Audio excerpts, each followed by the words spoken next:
والوالدات يرضعن أولادهن حولين كاملين لمن أراد أن يتم الرضاعة وعلى المولود له رزقهن وكسوتهن بالمعروف لا تكلف نفس إلا وسعها لا تضار والدة بولدها ولا مولود له بولده وعلى الوارث مثل ذلك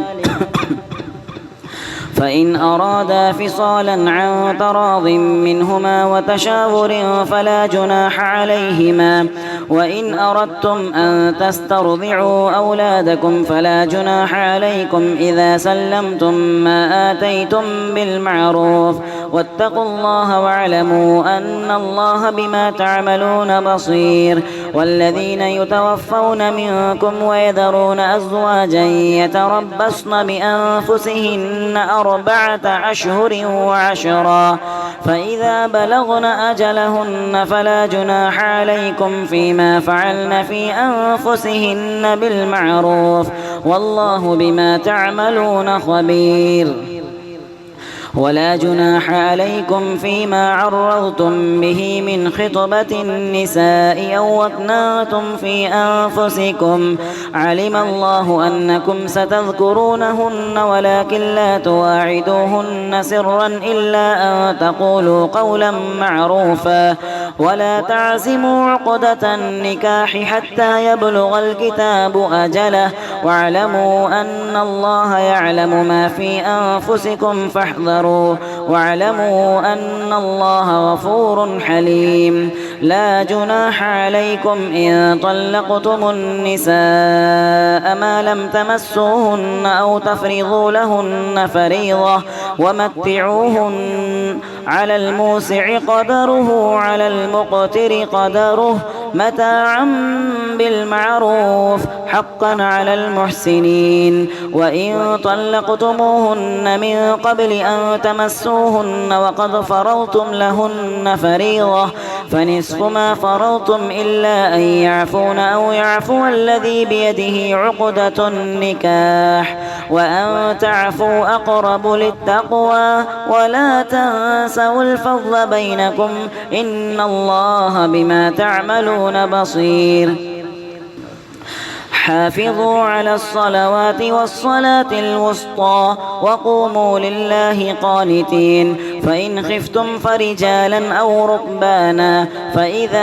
أمنتم فاذكروا الله كما علمكم ما لم تكونوا تعلمون والذين يتوفون منكم ويذرون أزواجا وصية لأزواجهم متاعا إلى الحول غير إخراج فإن خرجن فلا جناح عليكم فيما فعلن في أنفسهن من معروف والله عزيز حكيم وللمطلقات متاع بالمعروف حقا على المتقين كذلك يبين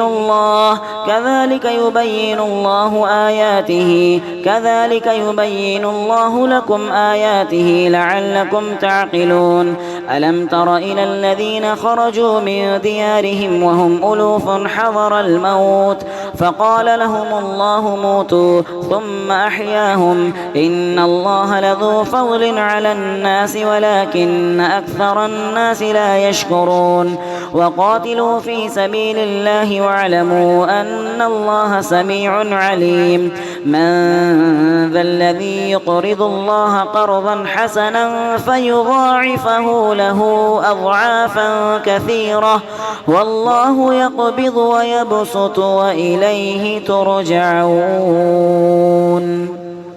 ألم تر إلى الملأ من بني إسرائيل من بعد موسى إذ قالوا لنبي لهم ابعث لنا ملكا نقاتل في سبيل الله قال هل عسيتم إن كتب عليكم القتال ألا تقاتلوا قالوا وما لنا ألا نقاتل في سبيل الله وقد أخرجنا من ديارنا وأبنائنا فلما كتب عليهم القتال تولوا إلا قليلا منهم والله عليم بالظالمين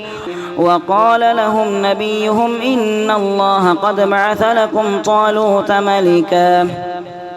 قالوا أنى يكون له الملك علينا ونحن أحق بالملك منه ولم يؤت سعة من المال قال إن الله اصطفاه عليكم وزاده بسطة في العلم والجسم والله يؤتي ملكه من يشاء والله واسع عليم وقال لهم نبيهم إن آية ملكه أن يأتيكم التابوت فيه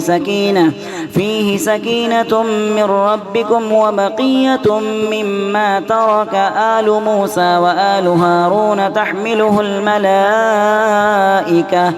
إن في ذلك لآية لكم إن كنتم مؤمنين فلما فصل طالوت بالجنود قال إن الله مبتليكم بنهر فمن شرب منه فليس مني ومن لم يطعمه فإنه مني إلا من اغترف غرفة بيده فشربوا منه إلا قليلا منهم فلما جاوزه هو والذين آمنوا معه قالوا لا طاقة لنا اليوم بجالوت وجنوده قال الذين يظنون أنهم ملاقوا الله كم من فئة قليلة غلبت فئة كثيرة بإذن الله والله مع الصابرين ولما برزوا لجالوت وجنوده قالوا ربنا أفرغ علينا صبرا وثبت أقدامنا وانصرنا على القوم الكافرين فهزموهم بإذن الله وقتل داود جالوت وآتاه الله الملك والحكمة وعلمه مما يشاء ولولا دفع الله الناس بعضهم ببعض لفسدت الأرض ولكن الله ذو فضل على العالمين تلك آيات الله نتلوها عليك بالحق وإنك لمن المرسلين الله أكبر